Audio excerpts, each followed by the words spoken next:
বিশ্বনবী বলতেন জুমার দিন শ্রেষ্ঠ দিন, এই দিন আমার উপরে বেশি বেশি দুরূদ পড়ো। ফাইন্না সালাতাকুম মা'রুদাতুন আলাইয়া, কেননা তোমরা যে আমার উপরে দুরূদ পড়ো, আমি মরে যাওয়ার পরে এই দুরূদগুলো কে পাঠিয়েছে তার নাম, তার বাবার নাম সহ ফেরেশতারা আমার কবরে দিয়ে আসে।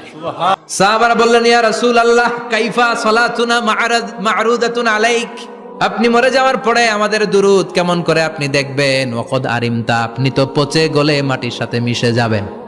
বিশ্বনবী বলেন, ইন্নাল্লাহা হাররামা আলাল আরদি আন তাকুলা আজসাদাল আম্বিয়া, নবীদের লাশকে খেয়ে ফেলা, নবীদের লাশকে পচিয়ে ফেলা জমিনের সব মাটির জন্য আল্লাহ হারাম করে দিয়েছে।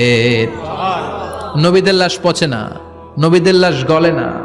যারাই বিশ্বনবীর উপর দুরূদ পড়বেন, আপনার নাম সহ, আপনার বাবার নাম সহ, মালাইকাতু সাইয়াহিন, একদল ফেরেশতা আছে শুধু রাউন্ড দেয় গোটা ওয়ার্ল্ডে। কারা বিশ্বনবীর উপর দুরূদ পড়েছে, এই দুরূদ নিয়ে, এই নাম নিয়ে বিশ্বনবীর কবরে তারা পৌঁছে দেয়। চিল্লায় পড়েন আল্লাহু আকবার।